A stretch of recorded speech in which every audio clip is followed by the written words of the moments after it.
Hidup damai dengan orang lain. Shalom saudaraku yang dikasihi Tuhan. Dalam hidup ini tidak semua hubungan berjalan dengan baik. Ada luka, kesalahpahaman, bahkan penolakan yang pernah kita alami. Namun yang menarik saudara, Tuhan sering bekerja justru di tengah situasi seperti itu. Ia sanggup memulihkan hubungan yang rusak dan menghadirkan damai yang tidak kita sangka. Kisah Ishak menunjukkan bahwa ketika kita hidup dekat dengan Tuhan, kita dimampukan untuk hidup damai dengan orang lain. Mari kita baca Kejadian 26 ayat 25 sampai 31. Datanglah Abimelek dari Gerar mendapatkannya bersama-sama dengan Ahuzat, sahabatnya, dan Pikol, kepala pasukannya. Tapi kata Ishak kepada mereka, "Mengapa kamu datang mendapatkan aku? Bukankah kamu benci kepadaku dan telah menyuruh aku keluar dari tanahmu?" Jawab mereka, "Kami telah melihat sendiri bahwa Tuhan menyertai engkau. Sebab itu kami berkata, baiklah kita mengadakan sumpah setia antara kami dan engkau. Dan baiklah kami mengikat perjanjian dengan engkau, bahwa engkau tidak akan berbuat jahat kepada kami, seperti kami tidak mengganggu engkau, dan seperti kami semata-mata berbuat baik kepadamu, dan membiarkan engkau pergi dengan damai. Bukankah engkau sekarang yang diberkati Tuhan?" Kemudian Ishak mengadakan perjamuan bagi mereka, lalu mereka makan dan minum. Keesokan harinya pagi-pagi bersumpah-sumpahanlah mereka. Kemudian Ishak melepas mereka dan mereka meninggalkan dia dengan damai.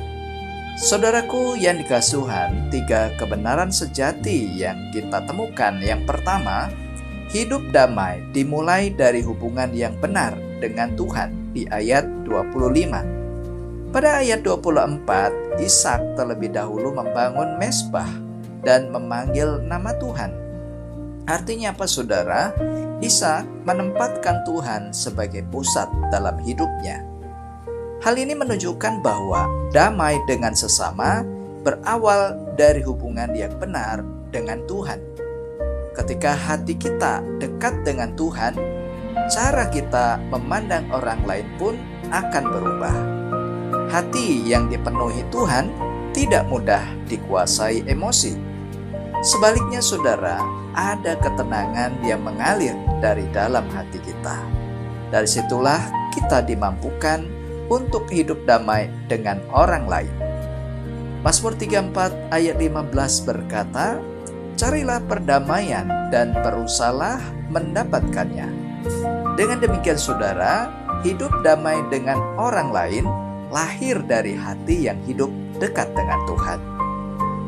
Bagian yang kedua, hidup damai terjadi ketika Tuhan bekerja dalam hati manusia. Di ayat 26 sampai 28.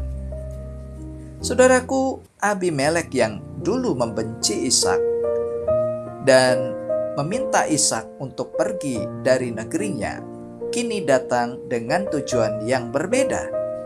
Ia mengakui bahwa Tuhan menyertai Ishak.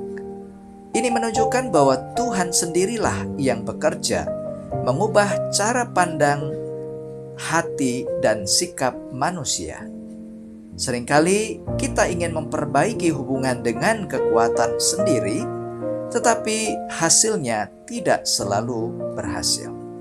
Namun ketika Tuhan bekerja saudara, perubahan itu terjadi secara alamiah, tanpa dipaksa.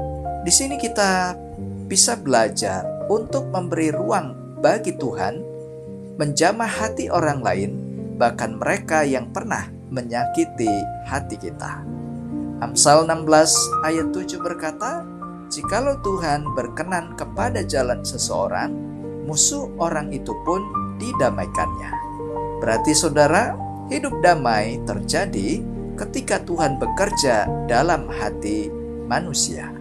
Dan yang ketiga, hidup damai dinyatakan melalui sikap yang rendah hati. Di ayat 29 sampai 31. Ishak tidak mengungkit masa lalunya saudara, tetapi menerima mereka dengan sikap hati yang terbuka.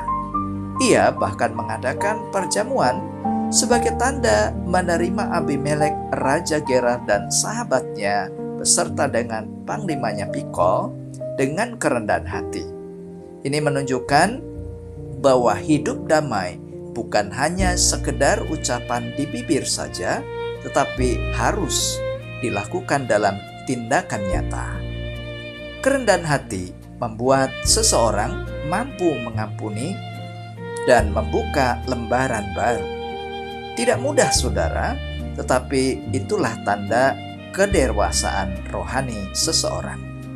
Ketika kita merendahkan hati, kita memberi ruang bagi damai itu bertumbuh dalam hidup kita.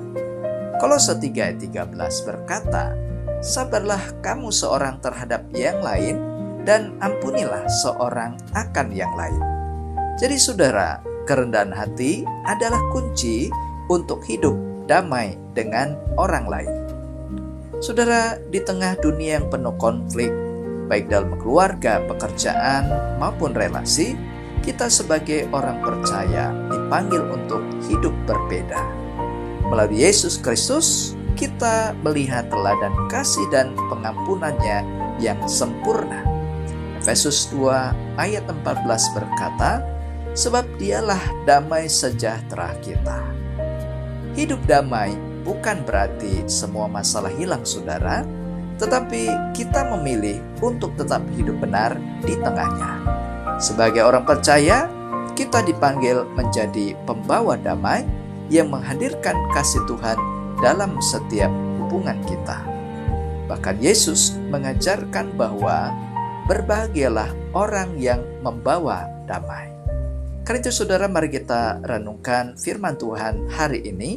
Apakah hubungan saya dengan Tuhan sudah benar? Apakah saya memberi ruang bagi Tuhan untuk bekerja dalam relasi saya dengan orang lain? Dan apakah saya mau merendahkan hati untuk hidup damai dengan sesama? Mari kita berdoa. Tuhan Yesus, Allah yang baik, ajar kami untuk hidup damai dengan orang lain.